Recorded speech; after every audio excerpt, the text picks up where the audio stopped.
Good afternoon. Welcome to today's educational presentation and panel discussion on preeclampsia provided by the Fresno County Public Behavioral Health. We would like to begin our time today with a land acknowledgement. The Fresno County Department of Behavioral Health acknowledges that we are on the traditional territory of several nations, including the Yokuts, Western Mono-Monachi, Eastern Mono-Monachi, Numu, Northern Paiute, Ohlone, Amamutsun, and Salinan. Our health disclaimer is that information shared in this presentation is for educational purposes only and is not intended to be used or substituted as professional medical advice. As a housekeeping note, everyone will be muted. Questions should go in the chat. We'd now like to introduce our panelists and presenter.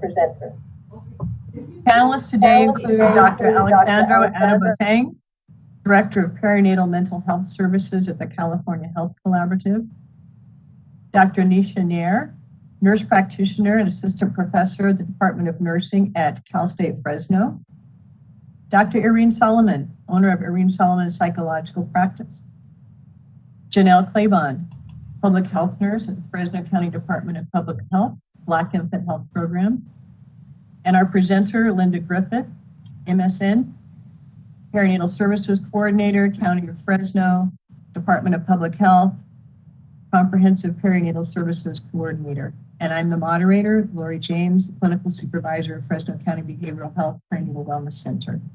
Linda, take it away.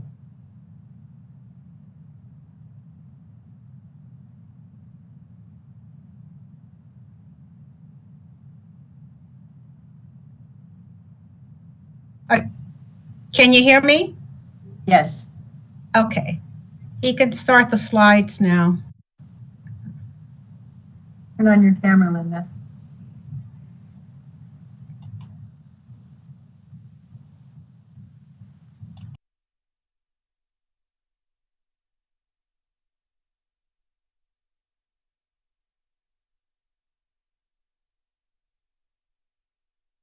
Adolescent Health Program. And again, I welcome everyone here today because this topic is so important. Preeclampsia has an adverse effect on moms and their babies. And so I would like to increase awareness about preeclampsia, and I'm glad everyone is here. So I hope the takeaway from this meeting is an opportunity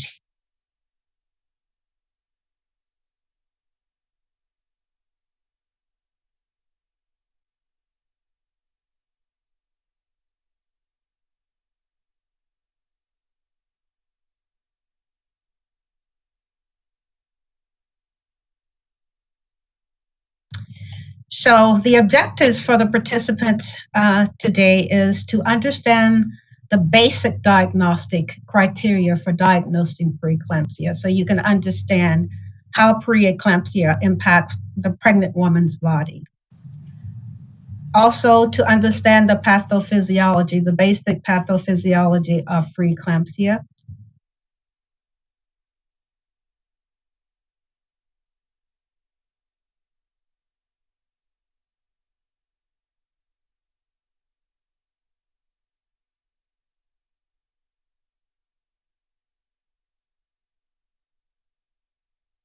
To say up front, I'm new in braces, so I'm trying to learn how to talk. So I'm going to try to speak slowly. Next slide, please. So let's just look at the clinical criteria for preeclampsia. Preeclampsia is a serious complication during pregnancy, and it impacts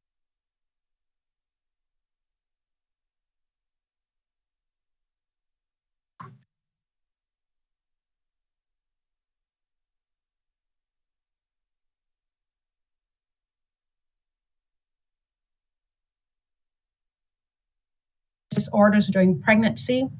And the criteria for diagnosing preeclampsia is a blood pressure greater than 140/90 millimeters of mercury. That's the top number the systolic pressure 140 and the diastolic pressure 90.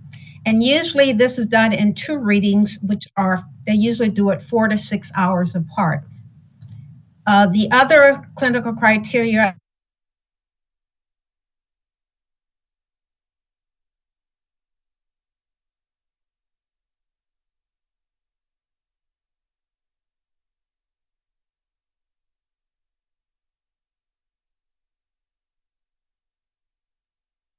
sign that all women may or may not experience a swelling. That can be swelling of your face, the hands, the feet, the ankles. There could also be what we call pulmonary edema, which is fluid in the lungs. Also, women may have water weight gain where they're retaining a lot of water. You can also have swelling of the brain as well. The main organs that are injured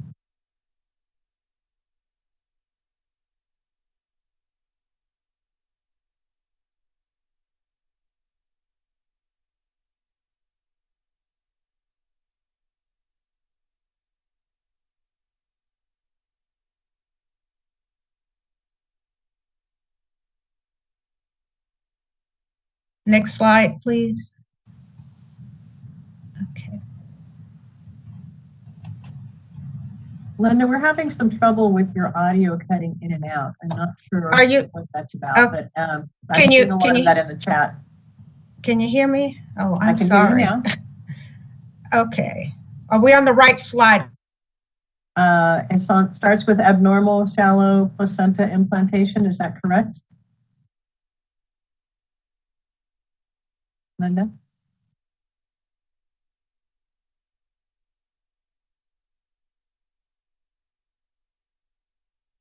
There are no definitive evidence or research indicating exactly how preeclampsia works, but the pathology is that when the implantation takes place, the placenta is supposedly reluctant to implant high up in the uterus, up in what we call the fundus of the uterus. And it's believed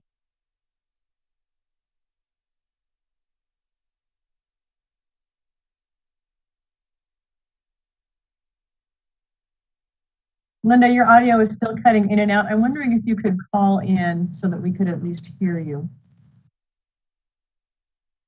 So have him go to slide, I don't know who's advancing, but go to slide 5 and there's a picture of what I want to show you. Slide 5. Okay, so if as you're looking at slide 5 here, you see 3 pictures of a uterus. The first one is a non-pregnant woman. You see these spiral arteries here. Then you look at the normal pregnancy on your right.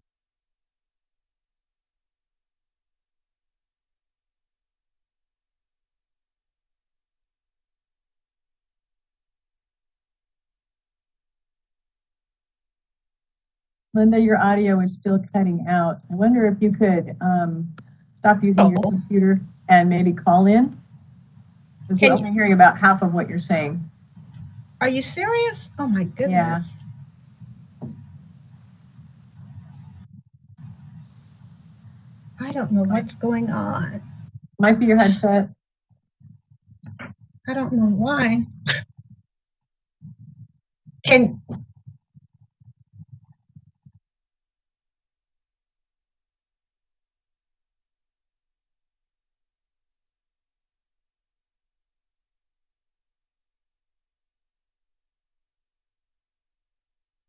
Please excuse us while we're dealing with these technical difficulties. Ask Linda to log off the computer and call back in. Are you there, Linda? I can hear you. Okay, I can hear you. So you want me to continue or wait till everyone calls in? No, go ahead and continue. Okay, so I'm still on slide number 5. If you look at the pre-eclamptic placenta, you see how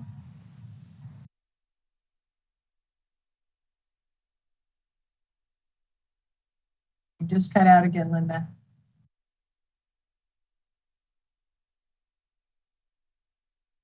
Linda, can you call in on your phone instead of using your computer? Today. Do you think that you could call in? You want me to call in? Yes. Oh, okay. I can do that. All right, I'll do that. All right, please check the chat for the information and the code. There's a number. Oh, okay. Thank you, Linda. Thank you.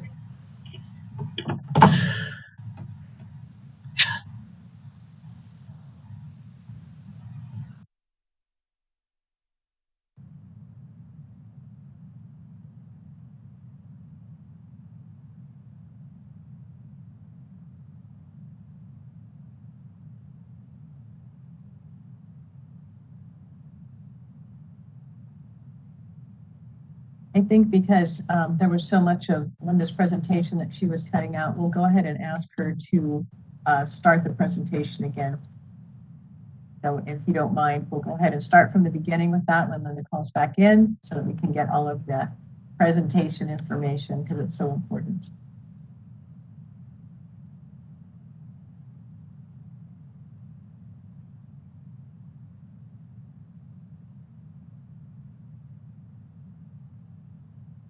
Much as we love it, sometimes it fails us. Hey, Linda, is that you? Yeah. Okay. Can you hear me? I can hear you. A lot of the folks in the chat, as well as those of us that are here as panelists, we'd really like it if you could start your presentation from the beginning because there was so much that got cut out with the audio. Oh. So if you wouldn't mind that's starting no from problem. the top, that would be great. We'd love to have all of the information. Oh, okay. I'll start with slide 2. Okay, let's go back to slide 2. Thanks, Linda. Okay. I am sorry about that. I don't know what's going on. Okay. All right. Everyone ready? We're ready. Go for it, Linda. Okay. With slide 2, I was discussing the objectives. Hopefully, these are the things I wanted everyone to take away from this presentation. Basically, understand the diagnostic criteria for the doctors or the clinician diagnosing preeclampsia, to understand the basic pathology or pathophysiology of preeclampsia, to be able to recognize the signs and symptoms and risk factors for preeclampsia, identify the health risks to mother and baby, and be aware of the potential impact on maternal mental health. That's what I'd like everyone to take away from this presentation. Slide 3, please.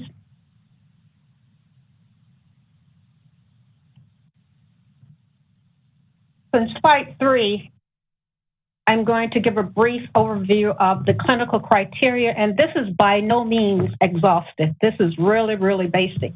There's so much more information that goes into this, but it's an understanding that I want everyone to be able to, if they have to, be able to talk about or discuss with someone. So when you talk about hypertensive disorders during pregnancy, preeclampsia is just one of maybe 5 or 6 of those hypertensive disorders during pregnancy. And it is a serious complication. 1 in 10 women usually develop preeclampsia, and that depends on certain factors, which are genetic, environmental, and social factors.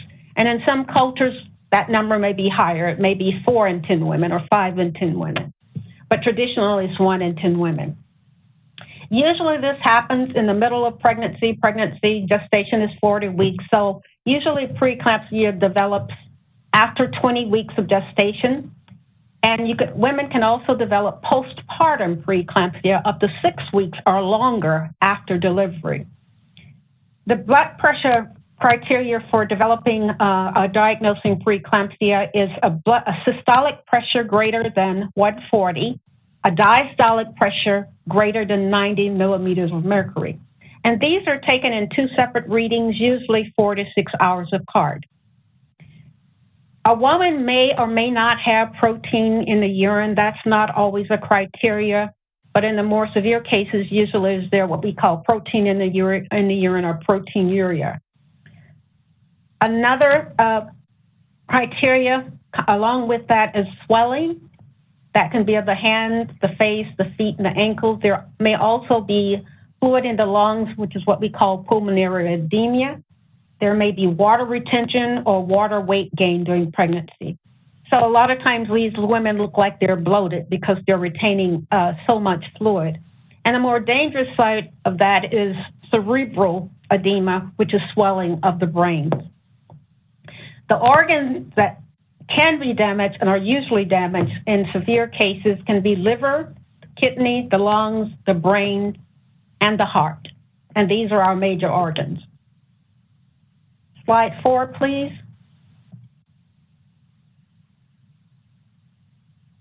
So let's just look at the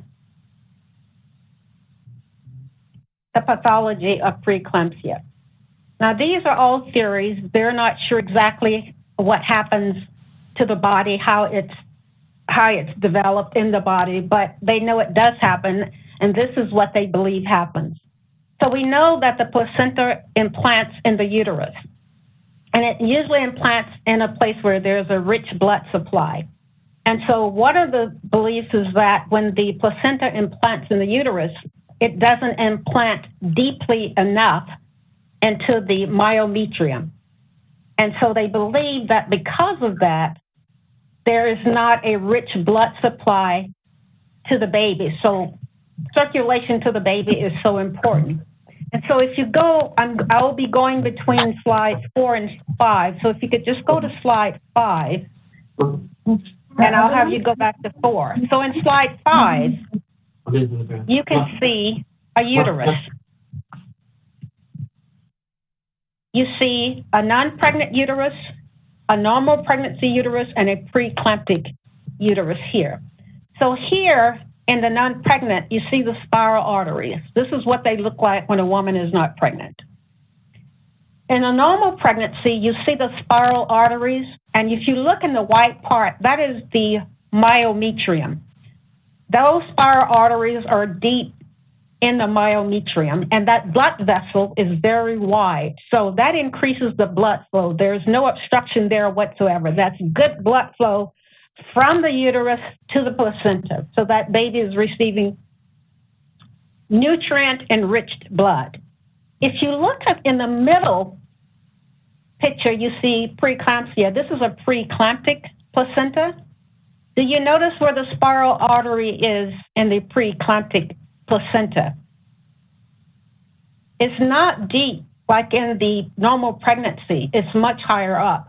And you see this artery is narrower, so it's much narrower. So that will limit the blood flow to that placenta. Go back to slide 4, please. And this is what we believe happened. So in slide 4, so you see the spiral arteries in the pictures in slide 5. Their diameter in a normal healthy pregnancy increases. So when the diameter increases, that allows more blood to flow to the placenta.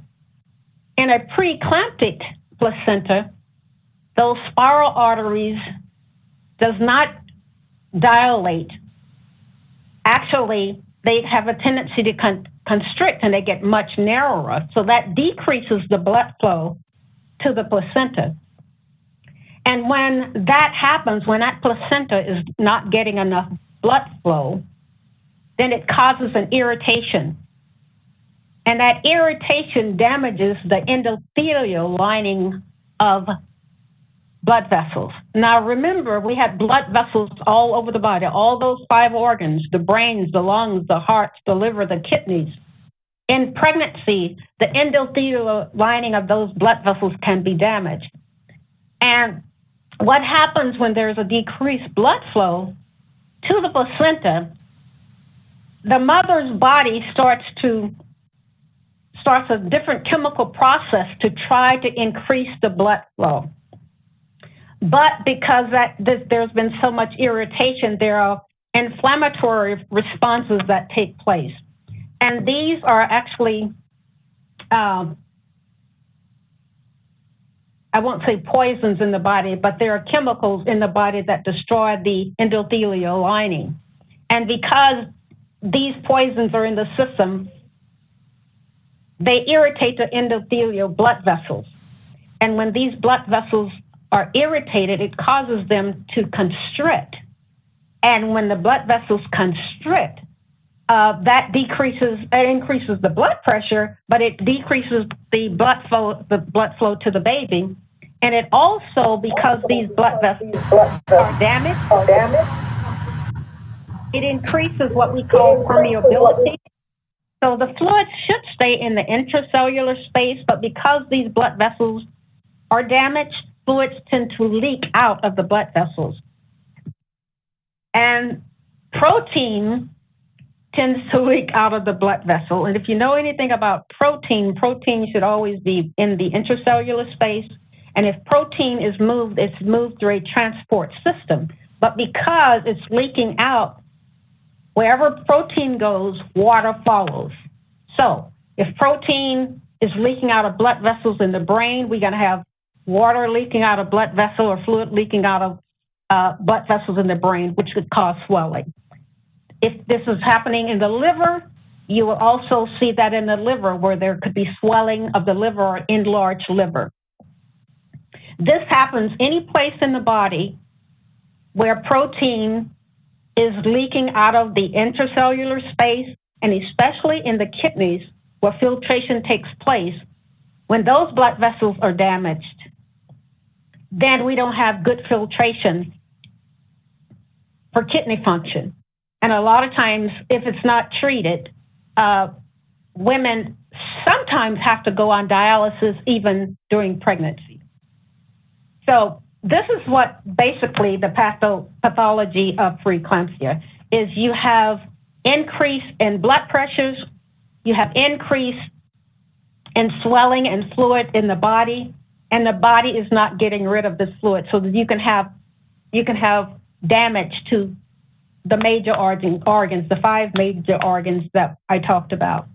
So let's go to slide. We looked at number 5. Let's go to slide number 6.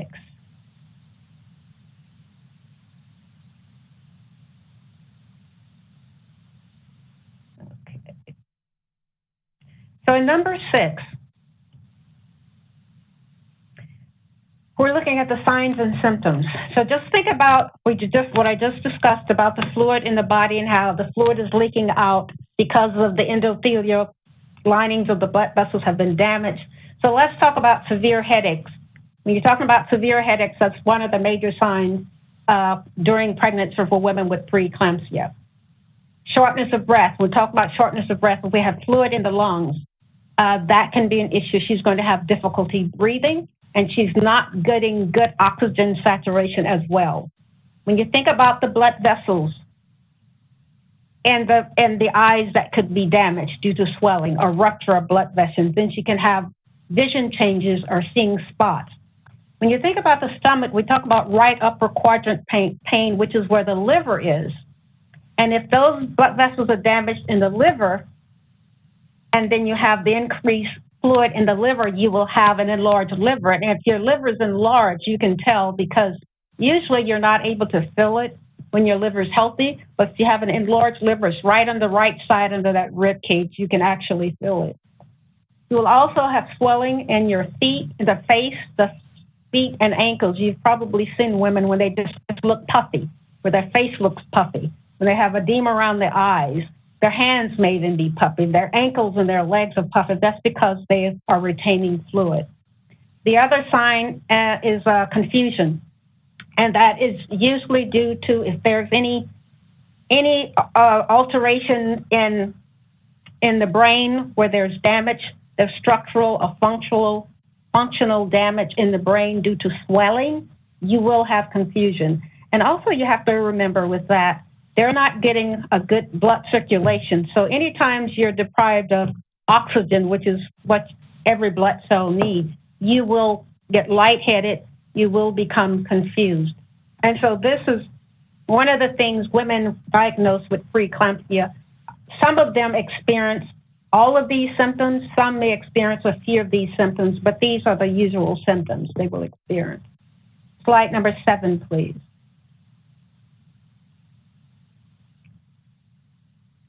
Oh, I'm sorry, go back to number 6. I forgot to mention something to you, which is so important.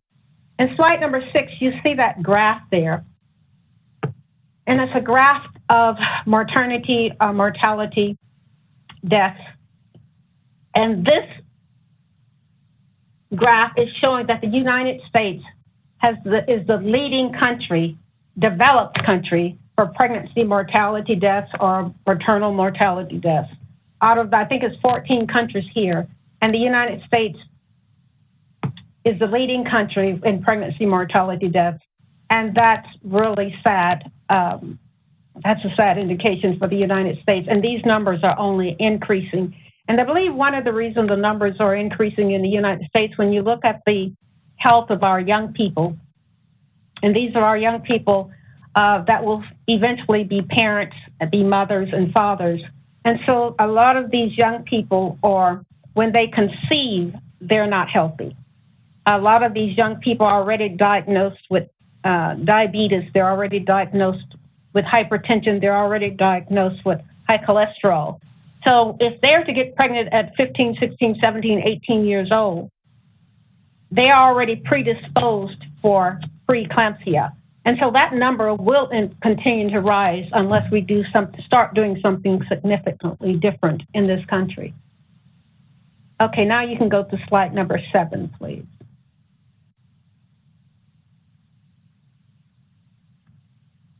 So slide number 7, it talks about the increased risk factors.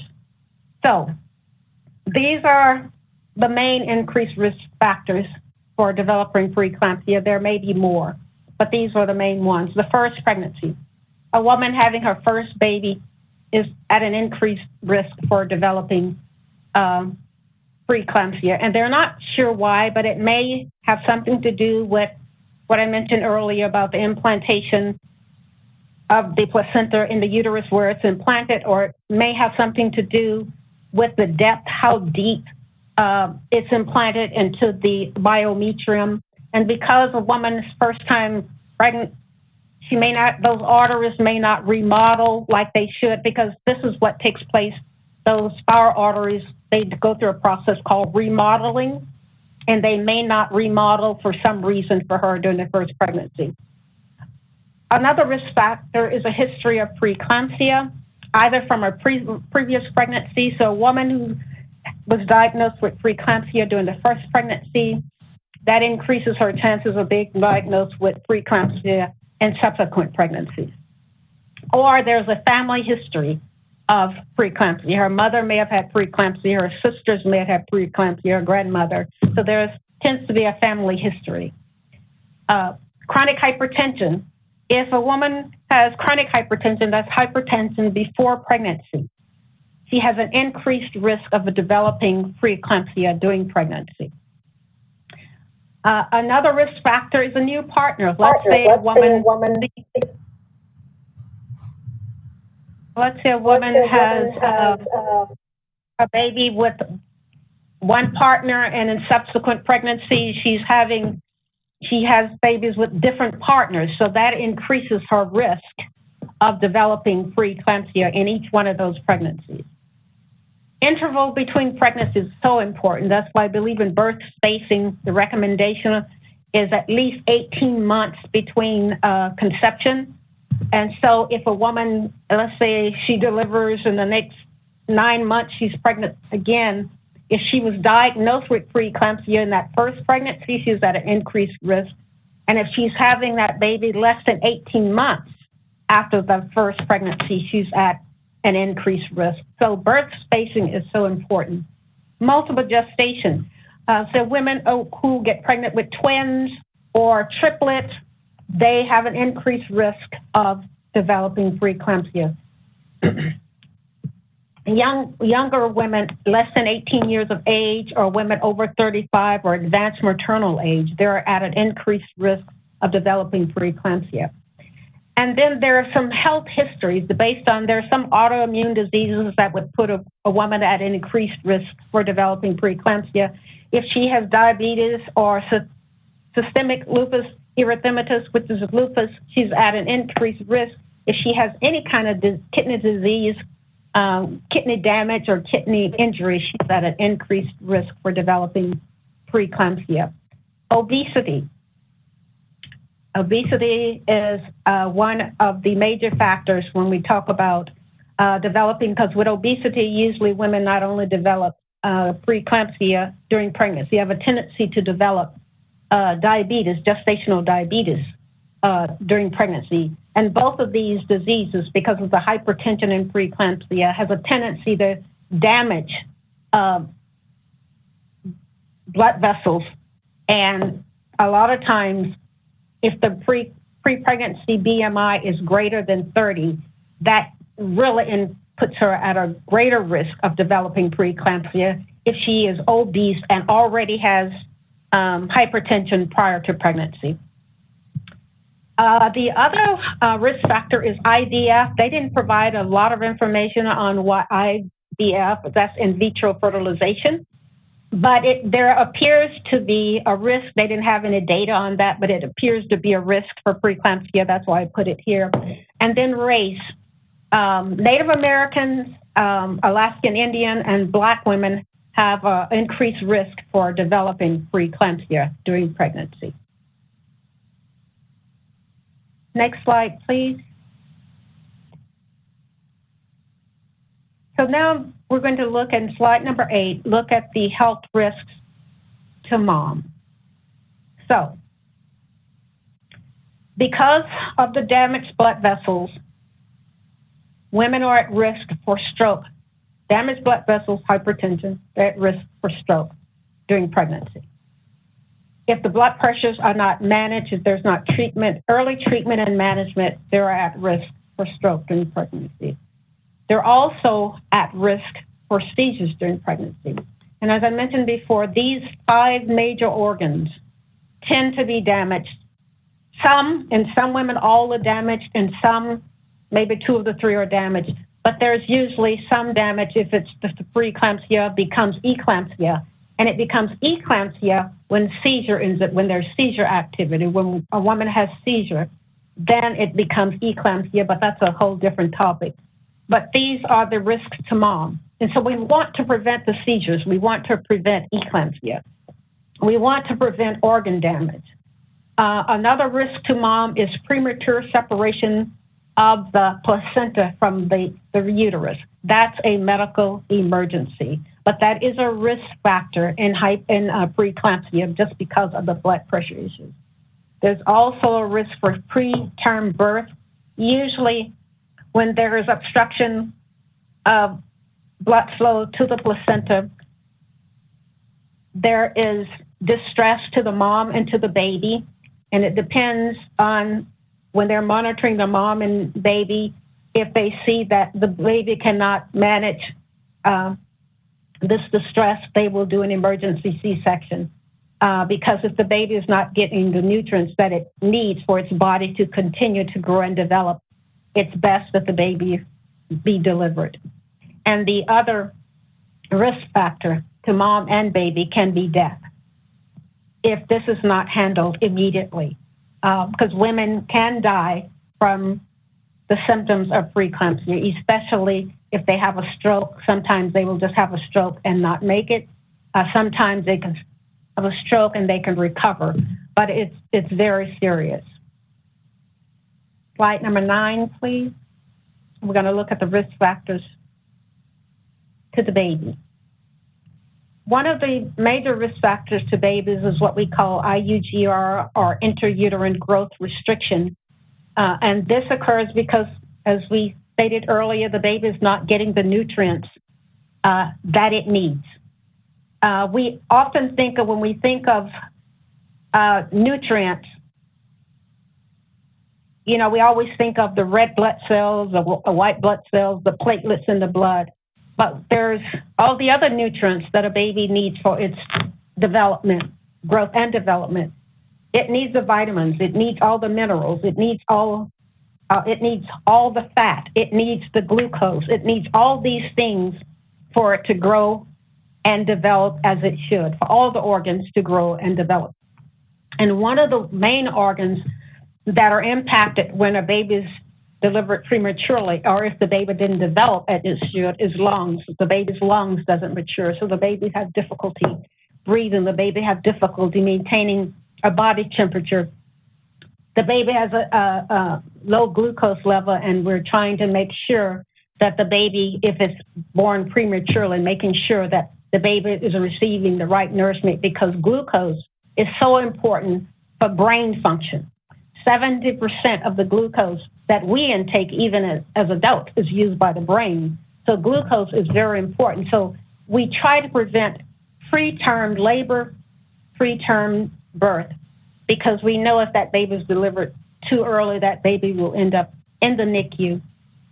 And it will take quite a while for that baby to catch up. And usually they'll stay in the NICU until they reach what should have been their gestational age.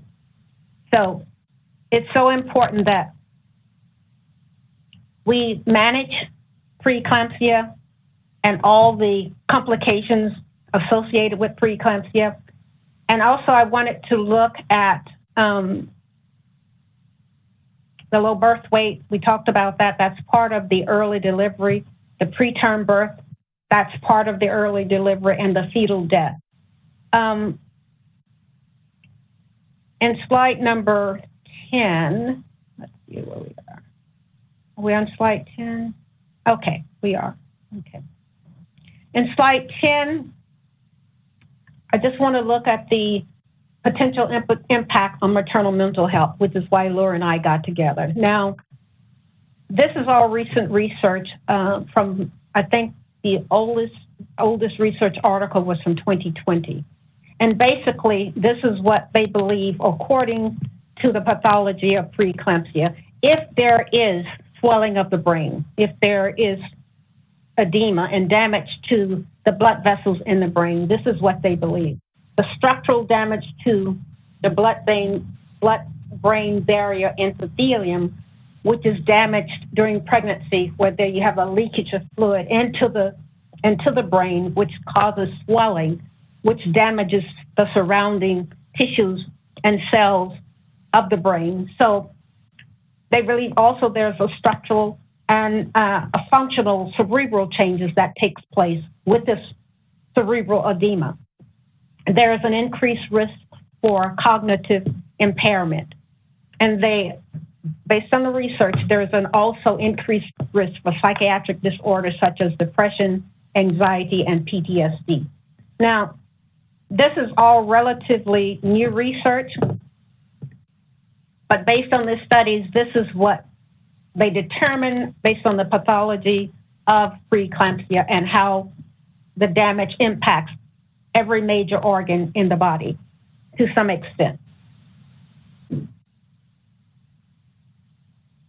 Slide 11, please. Well, let's talk about the long-term complications of preeclampsia. Usually preeclampsia is managed during pregnancy. Our healthcare system, once a woman is diagnosed with preeclampsia, and if she returns for all her prenatal care appointments, usually her blood pressure is managed very well during pregnancy. If she would adhere to the regimen, usually her blood pressures are managed very well during pregnancy. And it always has been the belief that once a woman delivers and the placenta is removed, then the preeclampsia resolves itself, because the placenta is the offending organ. The placenta is actually causing all the problems. So once it's removed, it has always been believed that preeclampsia will resolve. And in some cases it does, but hypertension can continue even after the delivery of the placenta. This woman can still have hypertension, especially if she has chronic hypertension prior to pregnancy. She can still have hypertension after delivery. And in that postpartum period, it's so important that women follow up for postpartum appointments. So if they've been diagnosed with preeclampsia or even gestational hypertension or high blood pressure, that needs to be managed. We want to make sure that, she's been seen by her primary care provider and that she is receiving the care and management for the hypertension that's needed to prevent further complications. Another problem is the possibility of a stroke, because if it's not managed, and persistent high blood pressures will eventually cause a stroke. So it's so important that this woman is seen by either her OB provider, at least for the first 8 weeks after delivery, and hopefully follow up with a primary care provider within that 12 months after delivery. So there should be some management for her if she's had a high-risk diagnosis of either hypertension during pregnancy, where it's preeclampsia or eclampsia, whether it's gestational hypertension. It's so important that she follows up. Now, what a lot of people don't know is that even after a woman delivers, she can develop postpartum preeclampsia, even though she's not pregnant anymore. But you have to remember those blood vessels have been damaged throughout the pregnancy, and they may not recover. And so there's a potential that she may continue to have hypertension during pregnancy, and those blood vessels may continue to damage even further if her high blood pressure is not managed. So it's so important that a woman with hypertension, that she receives the medication and the treatment that she needs. That is so essential to preventing long-term complications. Another complication a mom can have is cardiomyopathy. Cardiomyopathy is the damage of the muscles of the heart. This is becoming very common in pregnancy. And when those muscles are damaged, the heart doesn't function properly. So the heart, especially the left ventricle, is to pump blood to all the rest of the body, I'm sorry. But if that ventricle is damaged, then it doesn't pump as it should, and then we're not getting the blood flow that we need to all the organs of the body. And so this is something that this needs to be monitored for mom. Another one is heart attack. We call it heart attack, myocardial infarction. Mom can have a heart attack. She can develop congestive heart failure from hypertension, peripheral vascular disease, and the end-stage renal disease is the damage to the kidney when the kidney is no longer functioning and she would have to be on dialysis or be on a transplant list to get a kidney transplant. So the main culprit here in preeclampsia is the hypertension and the protein in the urine, because we know the kidneys have been damaged and the blood vessels have been damaged. So we will have these unhealthy blood vessels, and we'll have complications that possibly could have been prevented if they had been managed or caught in time or detected in time, or if there had been intervention early enough in the pregnancy. Let's go to slide 12, please. Okay, slide 12.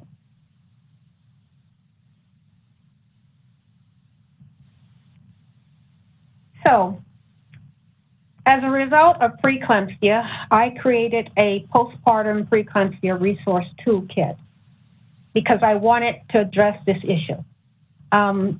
It's a major problem, not just in Fresno County, not just in California, not just nationally. It's a major problem around the world. 70,000 women die annually from conditions associated with pre-eclampsia or eclampsia. 500,000 babies die every year worldwide from the same related conditions. And so we need to do a better job at educating our parents, and that's the reason I developed this toolkit, because I want to educate, motivate, and help moms to advocate for their own health and well-being. So in this toolkit, I hope to increase awareness about postpartum preeclampsia. We've done a pretty good job with preeclampsia during pregnancy, although I don't think people really understand the risk factors and the long-term complications if left untreated and unmanaged. But I think we're doing a better job with eclampsia than we're doing with postpartum preeclampsia. Also, I want to educate about the warning signs and the associated health risks, and those are not only immediate health risks, but long-term health risks. Want to dispel the long-held belief that delivery is the cure-all, that by delivering the placenta, this mom is cured and she won't have any more complications or health problems. That's not true. And then to help reduce the pregnancy mortality rates in our childbearing population, because women in their 20s are having health issues with preeclampsia, and they're having complications with preeclampsia in pregnancy, and it's being managed maybe or maybe not during pregnancy, but definitely not after pregnancy, because 40 to 60% of females do not follow up or attend their postpartum visit. So issues and problems that could have been identified were not identified and were not managed. And unless she follows up with a primary care provider who may know something about her health history, and he may not, because he will not have her delivery records unless she shared with him her health history during pregnancy. You know, if he doesn't assess and determine that, you know, she has hypertension or she is diabetic, then she could go another year or 2 years without any treatment for hypertension. And a lot of times moms will not report their symptoms. And that is not healthy, because they're dealing with symptoms that could potentially harm them and potentially cause death. And so it's so important that these women learn to advocate for themselves, that they identify the signs and symptoms, they understand the risk factors to their health, and they understand how it not only impacts them, but it impacts their entire family. So this is what I wanted to do with the toolkit. And in the next few slides, in slide 13, if you could go there for me, slide 13. This is one of the resources that's in the toolkit. It talks about you're still at risk after your baby's born. Even women who were not diagnosed with hypertension during pregnancy, even if they did not have hypertension prior to pregnancy, they can still develop hypertension after pregnancy, and it needs to be managed. Next slide, please. This is a magnet that women can put, you know, any place in their homes as a reminder to them, and also for the families. It's so important that family members, especially close family members, are aware of the signs and symptoms of preeclampsia and the risk factors, because sometimes moms are so busy, especially after they've had a new baby, they may be experiencing symptoms, may not have an overall feeling of not feeling well, but they don't know what's wrong. But other family members may be able to see, you know, something is not right here. You know, she shouldn't be having these symptoms. She shouldn't be having shortness of breath. She shouldn't be having the swelling. She shouldn't be having this blurred vision or vision changes or spots in her eyes, or these things they may know, you know, they may identify that the mom may not, and maybe they can intervene. Maybe they can get her, talk to her, and get her to go in to see a healthcare provider, which is so important, because if she's having these symptoms, these can be very dangerous symptoms, and they may start off mild, but they may increase in strength and in duration, and so she needs to make sure that she doesn't ignore these symptoms. So getting the family involved is so important. Next slide, please. This is a new poster that has been developed by the Pre-Eclampsia Foundation. I just spoke with them about 2 weeks ago. It's ready to be ordered. It's 12 by 18 inches, and this poster will go in my providers' offices. So I wanted to place it in the waiting rooms, not only in OB provider's office, but anywhere that women go, the WIC offices, pediatrician offices. I want to make sure that this poster is distributed throughout the community so women can read this information. It's in English and Spanish. And then if they see something that, you know, may register with them, something they've experienced or may be experiencing, or it may be a family member who they know who may be experiencing some of these issues, they can share that information with them. Next slide, please. And these are the preeclampsia. These are the bands. All women diagnosed with preeclampsia during pregnancy, we're asking the OB providers to give each one of them one of these bands. Next slide, please. And this is so important that women who've had preeclampsia in a previous pregnancy make sure she mentioned to her OB provider that she had an earlier diagnosis of preeclampsia, so she can talk about the doctor putting her on an aspirin regimen to prevent clotting during pregnancy, which is so important. Next slide, please. And this is another magnet, signs and symptoms. This is in English and Spanish. The first one was just in English. They just redeveloped this magnet, and so now we have it in English and Spanish, and so I have also ordered those, and that will be part of the toolkit as well. Next slide. And this brochure talks about preeclampsia and heart disease because there is a correlation between preeclampsia and heart disease, and it goes over the different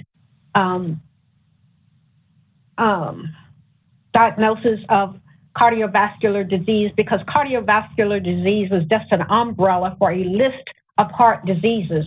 And so it will go over the cardiomyopathy, it will go over the heart failure, it will go over strokes, it will go over these things. And so she knows that if she's developed preeclampsia during pregnancy, she's at an increased risk for heart disease later on in life. And that's why it's so important that hypertension is managed, that it's managed early, and then it's managed, monitored continuously until it's either resolved or for the rest of the woman's life, mainly. Number 20, please. These are the references I used when I was doing the research for this PowerPoint presentation. Most of this information is, like I said, is very, very recent if you want to use these resources. And basically, the last slide, I just would like to thank everyone for joining us for this meeting today. If you believe in this work, please share it wherever you are. Please share this information in your families, like I said, maybe in your own personal family, maybe in your social life, maybe in your professional life. But eventually, you'll run into someone who has been diagnosed with preeclampsia or having complications of preeclampsia or hypertension in general. So this information is so important. Thank you very much for your time. Thank you, Linda, for that very informative and thorough presentation on preeclampsia. I'd like to begin our panel discussion now, and I'm just going to start off with a question, and whoever on the panel would like to answer, feel free to join in. Of course, more than one person can address the question. When you consider the negative impact psychosocial factors have on pregnancy outcomes, how would a diagnosis of preeclampsia further exacerbate the problem?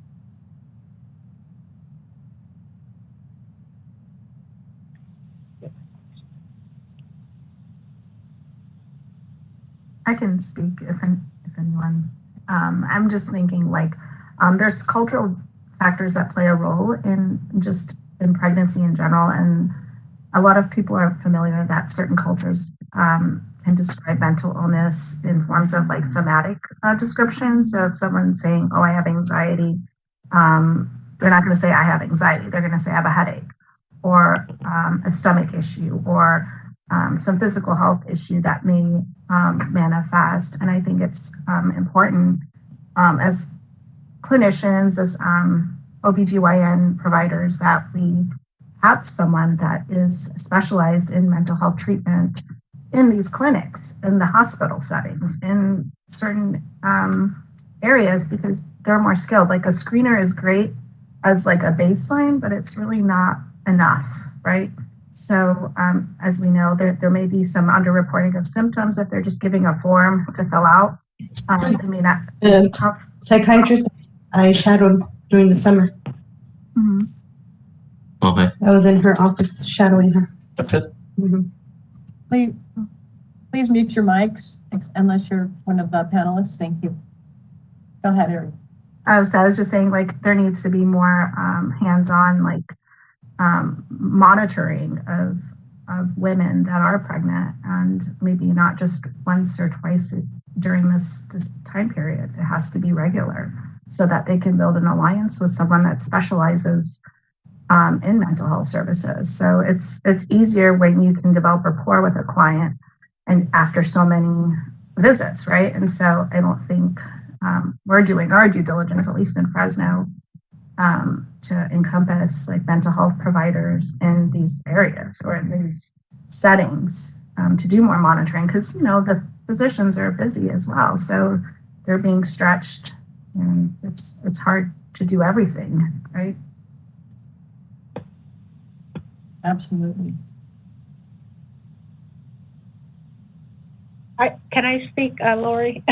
Oh, absolutely. Lori? Okay. Go for it. We're all aware of the psychosocial factors that impact our clientele, especially in the communities that I serve. And a lot of times they're dealing with lack of transportation, food shortage, housing issues, lack of family support. I mean, they're dealing with, a lot of these, our moms are dealing with so many issues. And a lot of times if there's a diagnosis, if they've been diagnosed, let's say, for instance, with preeclampsia during pregnancy, a lot of times it's not explained to them the dangers of preeclampsia and how it impacts their health and the health of their unborn baby. And so I think a lot of times they just, not deliberately, just unaware that this, in the long run, can hurt them and their baby. And a lot of times they don't report because they tend to minimize, even the signs and symptoms that they may even be experiencing. They may not even report that to their provider or their clinician when they do follow up with them during a prenatal care visit. So I just want the moms to understand that preeclampsia is a major complication during pregnancy. And the impact is just not immediate right now, but it can have long-term complications. And baby, though she thinks she's fine right now, and she's having headaches, but she may have had headaches for so long, they become normal. You know what I'm saying? They normalize a lot of things that could be very dangerous to them and their unborn fetus. And so I think the education part is so important. It's so important that we educate these moms about not only preeclampsia, but gestational diabetes and other health complications and disease processes they can have during pregnancy. But with preeclampsia, a mom can die immediately from preeclampsia. She can have a stroke and die. Now with diabetes, that's a prolonged death. I mean, usually it takes a while unless you go into a diabetic coma, then you could die. But usually they can bring you out of those if you get treatment early enough. But a woman can sit at home and have all these major signs and symptoms, and if she doesn't get care immediately, especially when she starts having those visual changes and she sees these rainbow of colors, she could die immediately. So this is my concern. Thank you, Linda. Any of the other panelists like to address this question?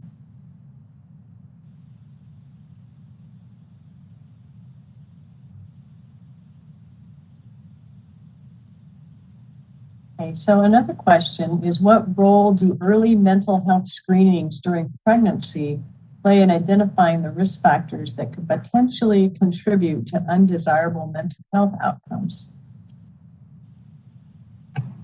So I can answer that, Lori, this is Alexandra. So we know that if we screen moms early from the moment of conception, it can lead to capturing the potential onset. So meaning that if they're struggling with anxiousness and we screen them with one of our screening tools, whether it's the patient health questionnaire or the Edinburgh, we can mitigate, OCD or full-on panic attacks or full-on diagnosis of depression.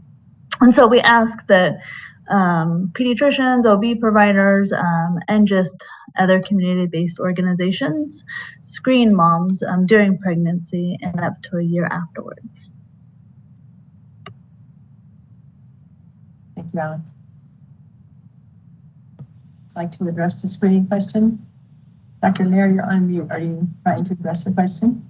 Yeah, I can add to that, Lori. So I think the new motherhood is a taxing time for our patients. because women are stretched thin during delivery, physically and emotionally. So it can be a challenge for to think about the self-care, let alone we take time for themselves. So I agree with Alex about like we have to screen them whenever they're in touch with our any type of healthcare, like especially some pediatrician's office, like not only the OB providers or in pre-eclamptic moms are high-risk moms because there is like a 20% chance for them to have a cardiovascular disorders. So primary care provider definitely needs to be involved in their care. So like a specialist, they all need to screen these moms to identify them very early. Even our police officers, like if they're calling, they need to ask whether they had a baby within the last 6 weeks or within the last 1 year to give them appropriate care for that patient. Thank you. Thank you, Dr. Nair. Well said. Anybody else like to contribute to that question?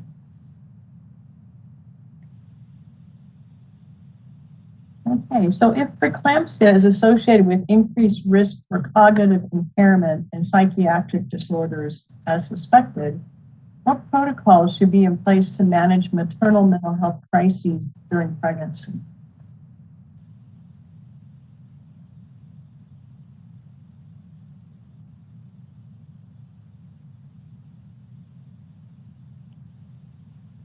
I'm sorry, Lori. Go ahead. I was just gonna just maybe mention there's different like instruments that we can as psychologists administer, like psychological testing screeners essentially that can measure someone's cognitive functioning and baseline. So it'd be helpful to do maybe some measure before they have their child and have their baby, you know, and maybe do one afterwards just to see if there's any cognitive impairments or you know, there's different things that we can do as psychologists to assess cognitive deficits. And there's also mental health clinicians that could also maybe meet with them just repeatedly for a period of time, maybe the first month or two to get a general sense of how they're doing. And, you know, having a psychiatrist on standby if needed or have neurofeedback as another avenue that doesn't require medication might be helpful. I don't know if anyone's heard of brain paint, but that's like it's not invasive at all. And it's just essentially putting like sensors on the brain and teaching people how to meditate or be in the here and the now. And there are things that you can do to help with the anxiety and the depression and the trauma symptoms. Thank you. I have a question, Lori. Yeah, go ahead. Are there any particular training for first responders when they're called to manage maybe a homeless female who may been in a crisis? Or is there any training that has been done with them to know how to preemptively provide care for this lady? A great question, Linda. Would our panelists like to address that?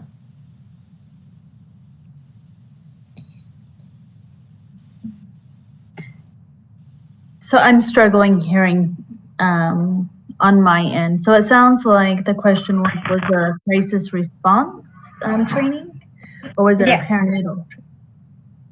It could be any first responders. It could have been the police department, the fire department, the paramedics, and whoever arrives first, and they realize that she's in some type of crisis. They may not know what kind it is, but she needs help, and she's pregnant. Yes. So I know in Madeira, we trained our police officers in perinatal mental health and how to deal with a mom. We provided them with some talking points and referral forms. For Fresno County, I know there's crisis response teams, but I do not believe that they are structured to educate law enforcement in perinatal mental health. That's important. important. Something we need to address. Yeah, it does. And what we suggested that even if they just saw a crib in the house, so if they went out to the home and there was DV, and they saw a crib or any sort of indicators that there was a baby either there or supposed to be there, that's when they would strike up that conversation of, have you had a baby, and how is that going, and then giving them cards to refer back to our services. Okay, that's good. It sounds like we need to find a way to get folks in the Fresno area, Fresno County, trained in that as well. Any other thoughts on that question? Yeah, yes, Lori's like I think that we have to educate, provider awareness is very crucial regarding early mental health screening, because sometimes postpartum patients will tell us they are doing well, but their blood pressure, the level of bleeding or other signs will tell you a different story. Other times, patient will come up with like a tearful admission, I'm struggling with breastfeeding. But so you always need to look out for the mental health issues, because as we all believe, it's one of the most common complications that crop up in the weeks or months after birth. So I think we have to empower our patients as well as our providers to look for that screenings. Mm-hmm. Yes, thank you, Dr. May.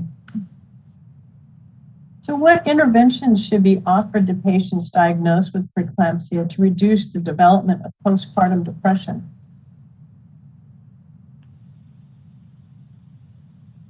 Can you hear me? Yes. Okay, great. I've been trying to make this mic work. Well, for sure, connecting them to mental health services, right? Connecting them to a mental health professional where they can receive the tools, knowledge, and practice skills to cope with stress, because stress is something that we can't avoid, right? We're always going to come across stress, whether it's positive or negative. And specifically with the clients that I work with, the demographic, which is women who identify as African American or Black, they are dealing with a lot. So I really did appreciate that Linda acknowledged this as a risk factor, right? And it's not necessarily biological, it's more of a psychosocial risk factor. Being Black, Native American, or the way the world treats you, and because of the challenges, barriers that we come across, stress can really weigh on us. And as human beings, we have such a powerful, smart body, and we'll learn how to adjust to this response of stress. But little do we know from a physiological, biological level that we are running high when it comes to stress hormones like cortisol, right? And how that can wreak havoc in our systems, which could put us at risk for like preeclampsia, right? So really going to the root of the issue, where are they experiencing stress? What is causing stress? Is it because of lack of transportation? Is it because of housing instability? Is it because of food insecurity? These things need to be addressed, but also teaching them how to cope with stress, whether it's with meditation, because studies have shown that meditation increases concentration.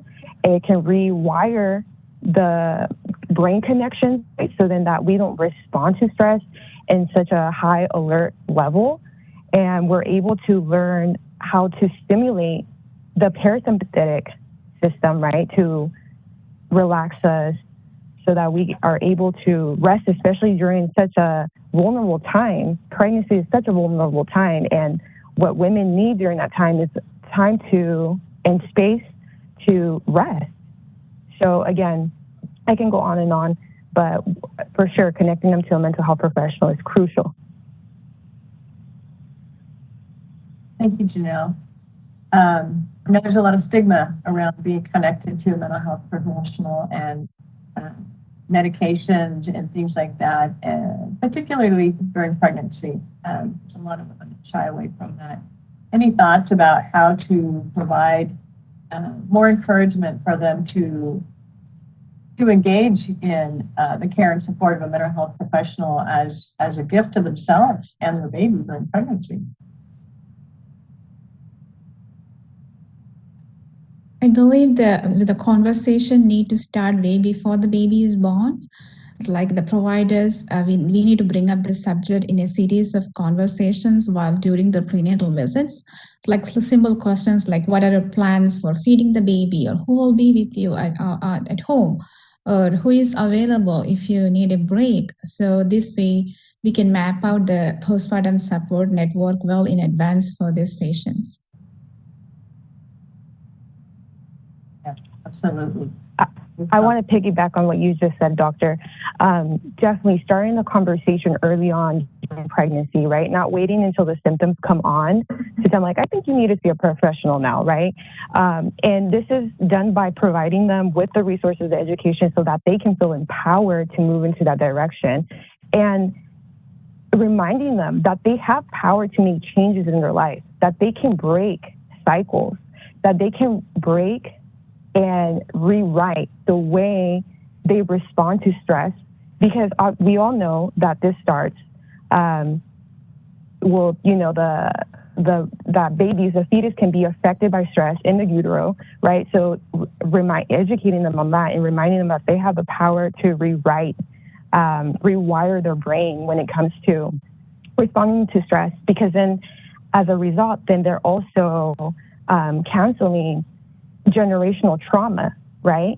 And when I presented this to my clients in this way, they're like, whoa, I didn't know I could do that. I didn't know I had the power. I didn't know I had control over that, or that I had control how I want to respond to stress or any type of emotion that we tend to label as negative, right? And starting there definitely puts them in this position where they allow themselves to uplift themselves, or, as us too, as supporters, to uplift them, so then they can uplift their children and other people who surround them. Right. And the numbers do have power. Like Janelle said, like our African American population, they have 3 to 4% higher risk than the general population. So that itself put them at high risk. So we have to kind of identify and the risk factors to talk about this very early. And sometimes our moms' needs are very different. Some moms require a whole village, or some may need only a few people to lean on. So either way, it's okay to ask for help. Absolutely. And that's part of stigma reduction and getting support. I think from a mental health professional should be just as important during a pregnancy as going to your OB appointments. Yeah, and I would just like to add, Lori, I think that we need to start normalizing it from early childhood, right? So we normalize the conversation of mental wellness, mental health, and really just raising them with the understanding that, like you just mentioned, that it's just as valuable as to go to a medical provider as it is a mental health provider. And then over time, we should see a shift in numbers, prayerfully. I think we're starting to see some of that. At least I've noticed over the last 5-6 years, we've had a very large and steady increase of referrals for the services we offer at the Perinatal Wellness Center. And women are seeing this as a way to have the support that maybe they don't have from family and friends as they move through their pregnancy. Even though it's overwhelming at times, it's good to see that more and more women are embracing that during their pregnancy and not just waiting to see if they get postpartum depression, but to look at how they can do some things preventatively. And it's also kind of interesting to not only the moms are affected with preeclampsia, because the research shows like 66% of a higher risk of mental disorders in children whose mothers had preeclampsia. And also they shows like there is a 2-fold higher risk for childhood mental issues among children whose mothers had severe preeclampsia during pregnancy. So it's 2-fold. Yeah, good point. I wanted to say something to question number 4, Lori. Yeah. I'm so glad that they're now doing the ACEs screenings, because a lot of times our moms, and not just pregnant women, but people in general, are dealing with issues that have been suppressed for years.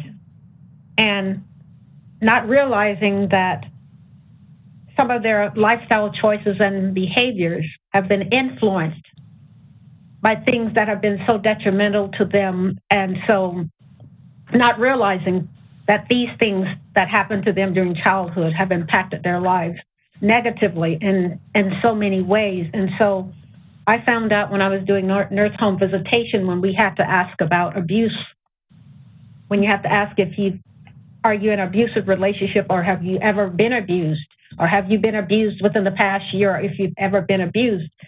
And a lot of times the women would just break down and start crying because they had been abused.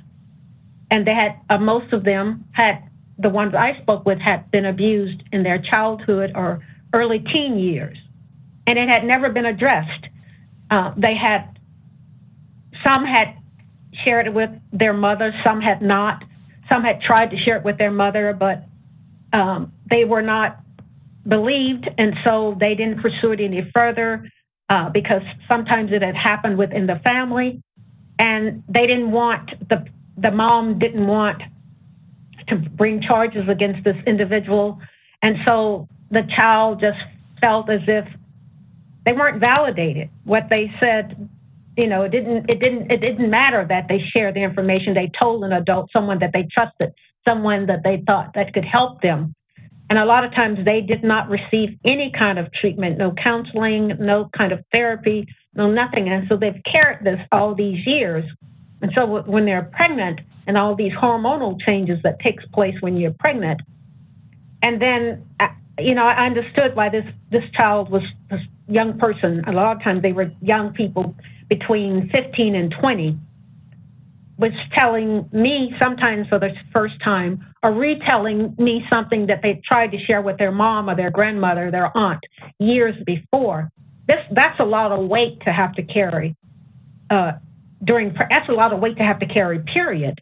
But it's definitely a lot of weight, too much weight to have to carry when you're pregnant, because a lot of these young women didn't trust. They didn't trust the father of their baby. They would not leave their baby with the father because they didn't trust them. So they had trust issues. So it's so important that we're doing these assessments. The ACE screening, I really like what the ACE screening is doing and revealing a lot of trauma that's happened when we were kids or early teens or childhood or whatever, and identifying those issues and addressing those issues. That is so important because so many people have been weighed down for years. They have been carrying these burdens for years, and we know that it damages your physical health, your mental health, your emotional health, your social health. It damages you as a whole being. So that's all I wanted to say on that. Yeah, Linda, it's so important to be aware of how trauma impacts our whole self. And I would say probably 80 to 90% of the women that we provide support for here at Prenatal Wellness have trauma in their background. And for some, it's the very first time they've ever talked to somebody who listened and validated that for them and helped facilitate healing for them, that they can go into that relationship with their baby once the baby's born in a much healthier place. Yeah. I wanted to, Sylvia in the comments, she wrote, nutrition has an impact too on so many levels, because we're talking about, or the question before was, what type of intervention. And I'm glad that you brought that up, Sylvia, because yes, 100% yes. I'm thinking about my clients who I serve, right? Black African-American women who have high or darker pigmentation. We are less likely to absorb vitamin D from the sun, from the ultra rays, right? Ultralight. So because of that, that means that we need to be exposed to the sun for longer periods of time, but also looking at nutrition. So connecting patients to nutritionists who can provide them with a plan, something that makes sense to them, something that is realistic, right? That meets their needs so that they can receive vitamin D. Because when people, there's studies out there, right, that show if you have vitamin D deficiency, you're at risk of developing depression. a mood disorder. And a lot of the times women are not receiving enough of that, right, on a daily basis with their intake. So educating them what type of foods have that, high fatty fish, but also being mindful of the fish because of their pregnancy, or foods that are fortified with vitamin D. So thank you for bringing that up, Sylvia. Great point. Thank you for addressing that, Janelle. Can I say? Super important. Would that be okay? Pardon me? Can I say a little more about my Absolutely. Yeah, so, you know, my hope really is that more and more people would be willing to consider some of the science that is out there. And, you know, it's a known fact that when there's something done in research, that it takes about 18 years for it to land in the hands of your average MD and nurse practitioner. And we don't have time for that. And one thing is for sure, we have so many pioneers in this body of, you know, nutrition and lifestyle medicine that, you know, it's just begging, you know, for the listening. And it feels like there are barriers that don't have to be there. And the more we can educate ourselves, and we can educate ourselves. But when we educate ourselves, we really have a duty to share that information with others, because it's really about equity. You know, some people don't want to hear it. You know, they don't want to hear about plants and animals dying and stuff like that, the environment, but it's starting to already pick up the environment impact of animals. I mean, to give a cow water, it's just staggering the amount of water that it takes for a cow to produce meat that we don't even need to eat. But besides all that, simple things like oil.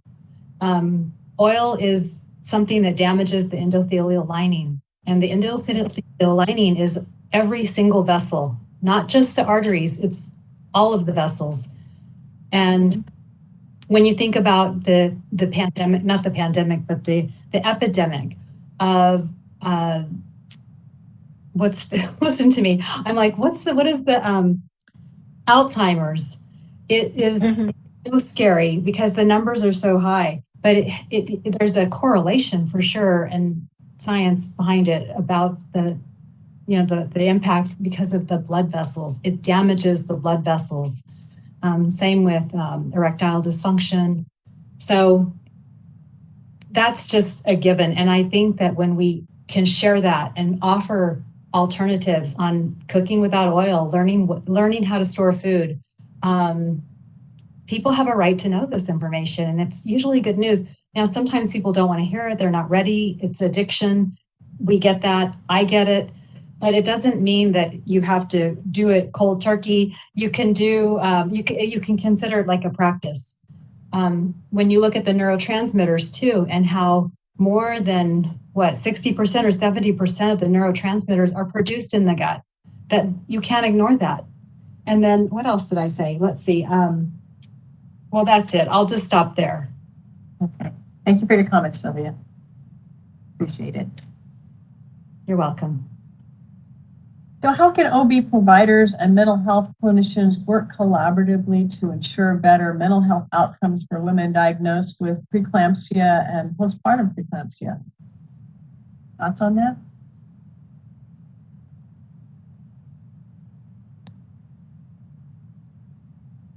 So I go back to an integrated model of care. OB providers need to be educated on perinatal mental health and treat our moms as a whole person versus just the physical part. So they really need to look at their mental health.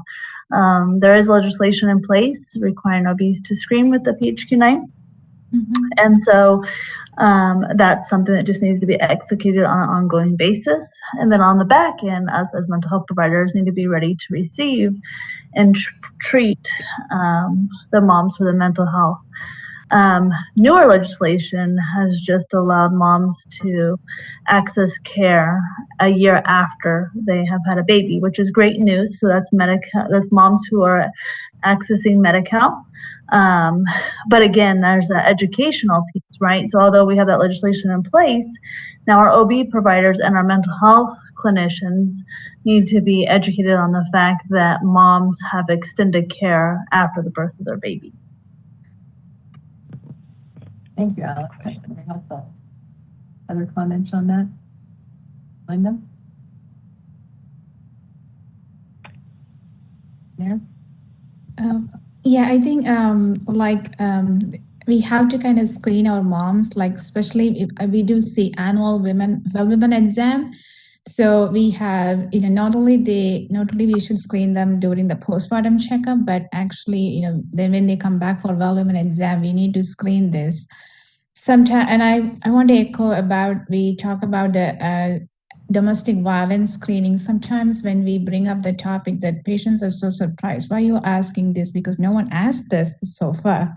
So it really needs to be part of the women exam, like all these questions, like we have to get to know our patients like holistically, so that we can better know them and we can direct them to the support they need. So yeah, I really echo with Alex. We need to kind of screen our patients more aggressively, I believe.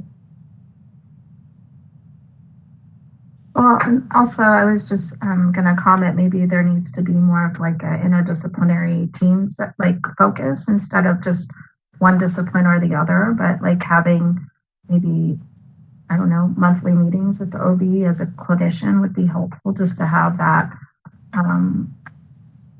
care kind of communicated to both disciplines, and we can both work on it together to make sure that the mom gets the best outcome, as well as assess for levels of support. And there should be psychoeducation for the partners too, to notice if they're educated on what to notice, then they can be more encouraging in terms of seeking out help. It's not just on the onus of the mom, but also the people in the family, I agree. And I think that, we're working towards that end of having OB providers and mental health clinicians work better together instead of compartmentalizing. But Western medicine is so much about compartmentalizing and not treating the whole person. So it might take us a while to get there. And I think we just have to keep pushing for those kinds of like monthly meetings and saying, okay, do you want us to come to your office to, talk with you and your staff about mental health, or do you want to come to Maternal Wellness Coalition meetings that happen every month here in Fresno County?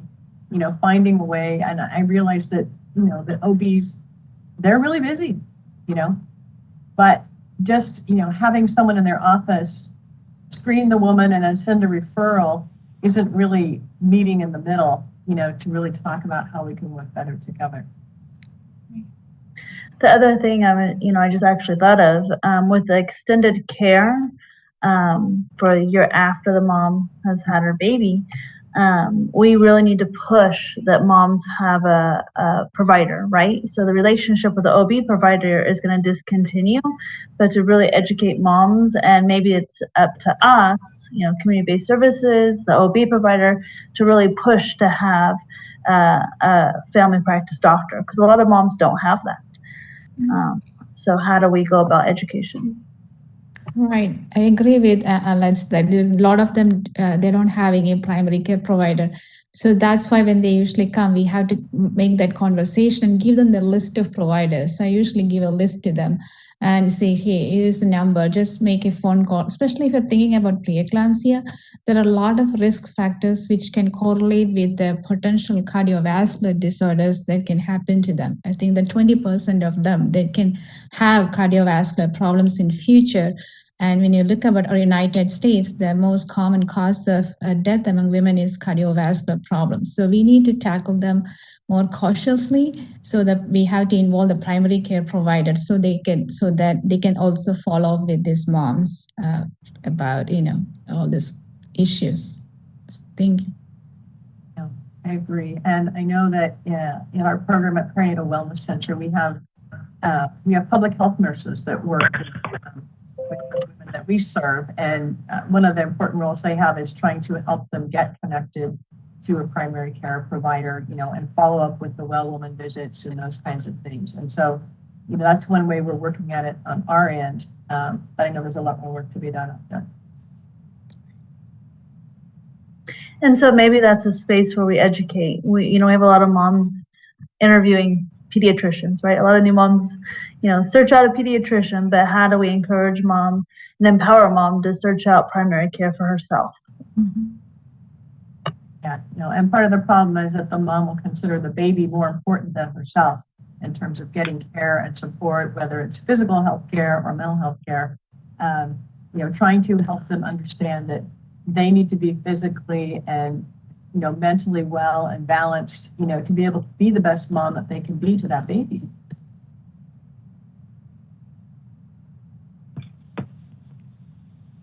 I think maybe too, there might be some benefit to like psychoeducation on attachment too, and how it's important to have a secure attachment with the baby, and how as mental health and medical providers, how we can both support the mom and the family unit to have that secure attachment. I think we all agree that whole person care is the way to go. It's just going to take a while to get there, and we've got to persevere in trying to make that happen over time. The American Rescue Plan Act of 2021 in Section 9812 allows states to provide 1 year of postpartum coverage under Medi-Cal, as Alex was alluding to. Annual health screenings are preemptive measures to prevent or reduce the risk of illness or to maintain one's overall well-being. Postpartum depression can occur anytime within the first year of delivery. How can mental health screenings be implemented as an annual recommendation within this first year of delivery?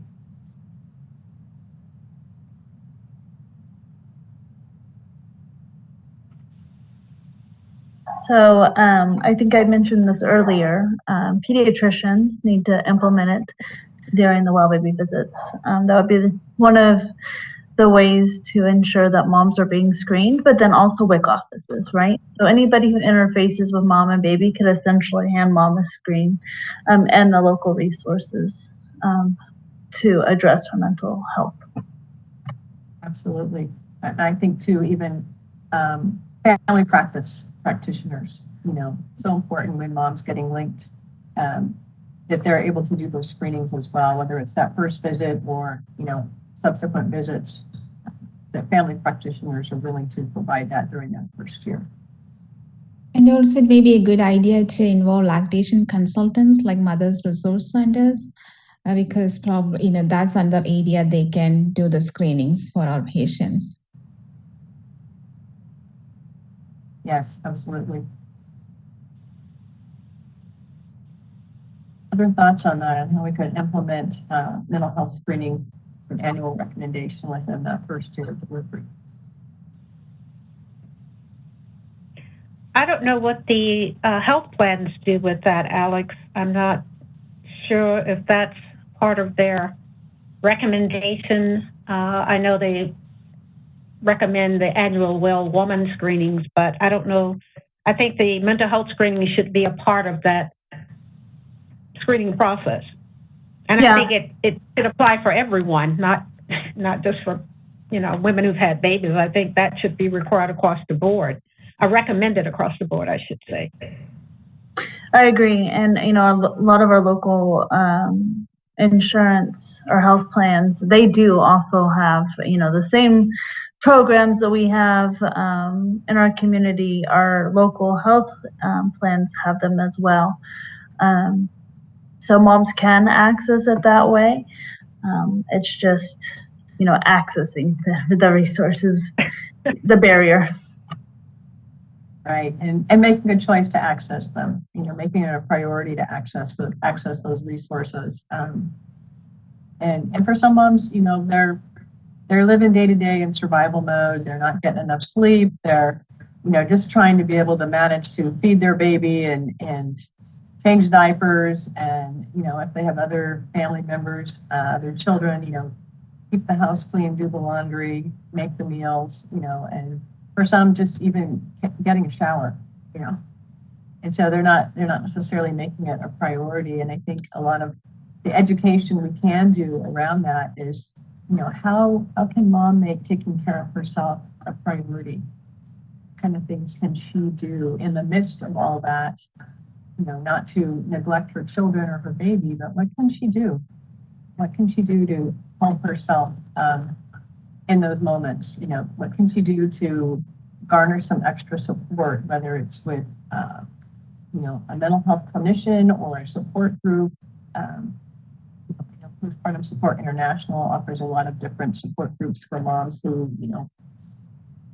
can't seem to access or don't necessarily want to access other things and want to remain.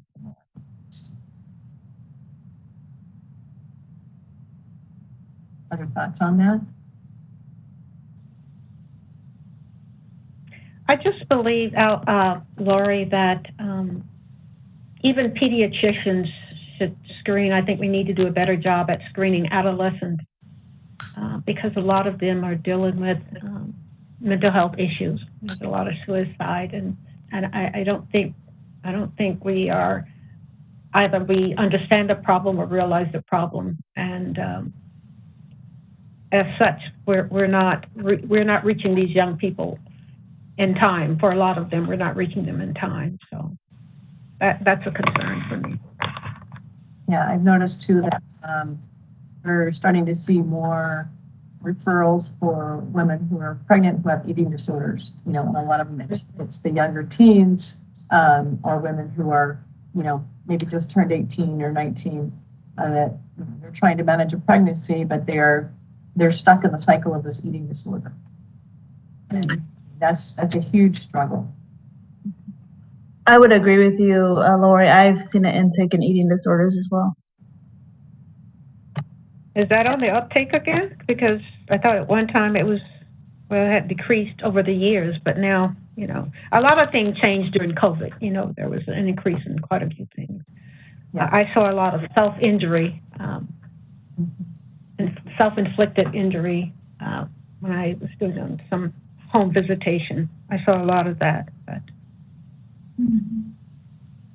Well, it speaks to the need to have healthy coping skills, and being able to find more ways to bring those to women who are pregnant postpartum, as a way to support them, and keep working at, reducing the stigma, mental health, and support of accessing that, and especially if you have, a severe physical health condition like preeclampsia, to really look at, how is that going to help me, or is that going to be just one more thing I have to do, and how can we work towards educating the public more about that? That's why I'm so supportive of what you're trying to do, Linda, here, is in trying to get the word out. You're trying to educate the public, trying to help people be aware of signs and symptoms, and that there's things that they can do, that can be a little more preventative and in managing their stress levels,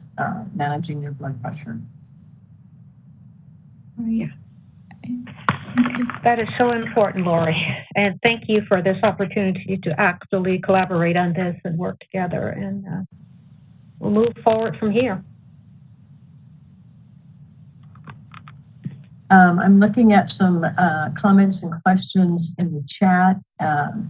Sylvia mentioned having a support system makes a positive difference in being connected to communities such as faith communities or parent groups. Yes, huge, really helpful. And she also mentioned when you consider the numbers for the major causes of death, they are in the hundreds of thousands. And when you look at addictions, including eating disorders, this number is in the high millions. Addictions are the deeper issue. And there are a lot of addictions out there, that people are coping. People are using addiction as a way to cope. It's not a healthy way to cope, but it's a sign of our culture that we're in serious need of learning some healthy coping skills. Any thoughts on Sylvia's comments? Addictions, coping.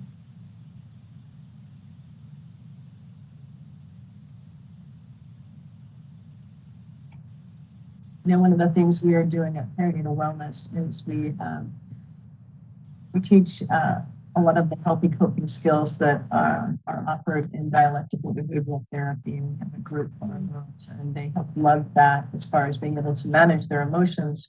And one of the things that has been so important for them to learn is how to do mindfulness exercises. Whether they're doing it with their therapist or case manager, or whether we get them connected to an app on their phone, using mindfulness as a healthy coping skill, even if it's just a few minutes, where they can lock themselves in the bathroom away from their kids and do some mindfulness to calm themselves and get emotionally regulated instead of, raging at their kids or the world or their partner or whoever, and being able to manage your emotions is really so important when you think about things like preeclampsia, and you're trying to keep your blood pressure under control, but if you can't manage your emotions and stay emotionally regulated, you can really exacerbate the problem.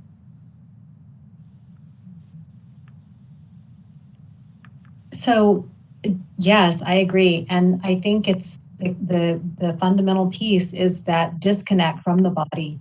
And you hear all these really popular phrases like lean into it. And, and believe me, I have mine. I learned one of the most powerful exercises and practices I put into my life was staying. Pema Chodron taught me how to stay. And she even said, like a dog, stay, don't run away.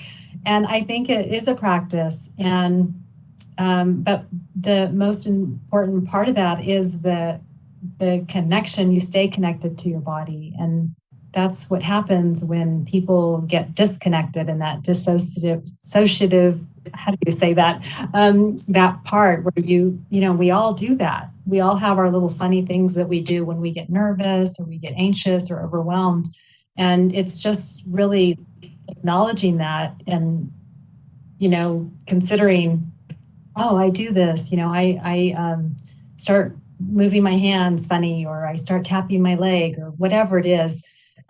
Most of us have that, and normalizing all of that makes people feel like they're not so out there, and so I'd like to talk about that kind of stuff with folks because I think it reduces their suffering in the same way that my own suffering was reduced when I started to really be more connected to my body. Thank you for your comments. Right, and I believe pregnancy and childbirth itself is a source of stress and worry for many our patients.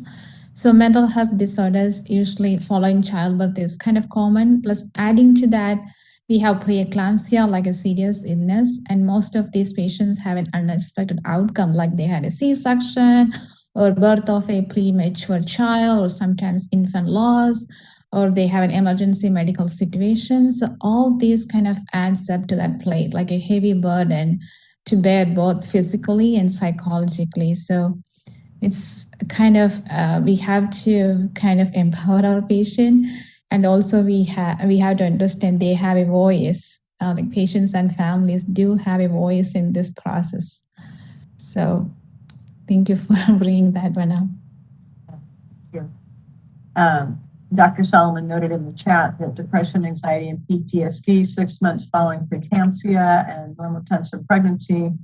A P4 study was a helpful article to read about the importance of screening mothers. Did you want to speak more to that, Dr. Solomon?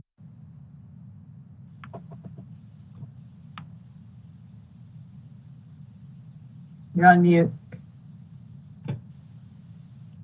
Oh, I was just, when I was looking up some research related to our discussion, I just found this article helpful about the importance of screening for past trauma history or a mental health diagnosis, and how important it is, especially with individuals with preeclampsia, and how that could be heightened even more so afterwards. So it was just interesting to read about it, and just wanted to share that article, just if anyone's interested.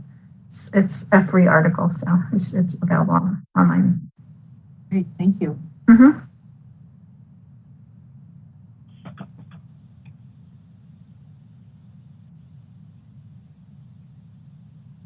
other thoughts or questions before we wrap up our discussion for today?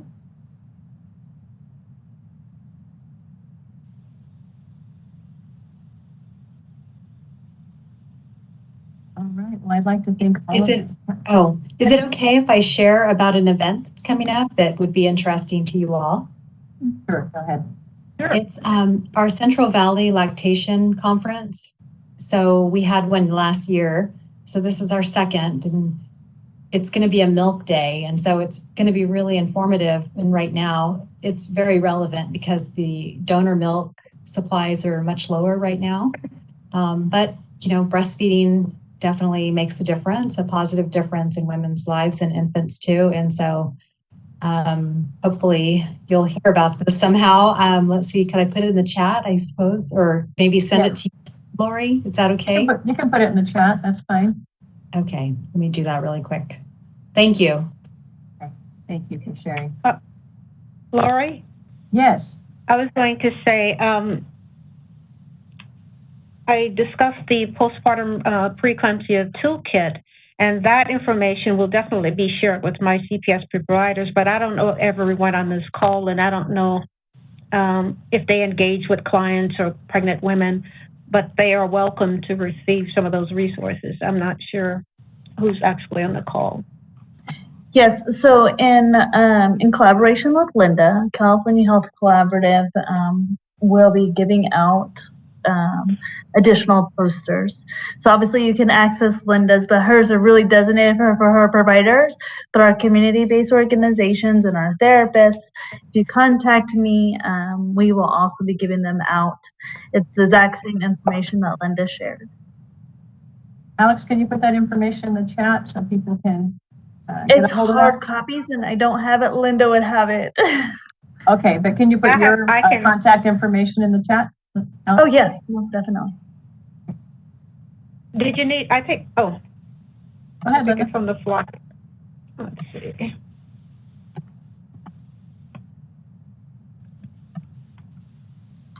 And the ideal of everybody giving out or receiving the folders is that we'll have a bigger reach and it'll be an integrative model, just not the medical providers receiving the information. Right.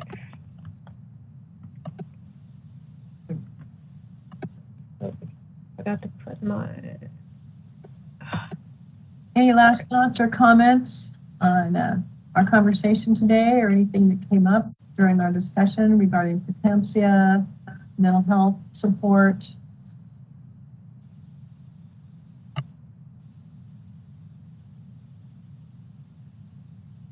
I'd like to thank all of you that participated today, particularly our panelists, Dr. Michener, Dr. Irene Solomon, Dr. Alexandra Bating, Janelle Claiborne, and Linda Griffith. Really stimulating discussion, very educational, and one could probably go on in many directions. So I hope those of you that participated will take the information you learned today and share it with those in your community.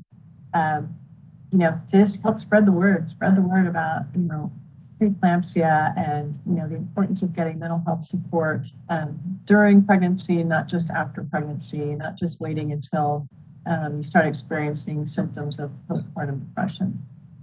But, you know, they often say it takes a village to raise a child. And so the more villages we can provide to support our moms out there and their families, the healthier we'll begin to grow as a society, you know, teaching one another healthy coping skills and you know, raising healthier kiddos, doing that preventative work. Thank you. Thank you. Yes, thank you. And I believe that concludes our presentation. Thank you. You're welcome.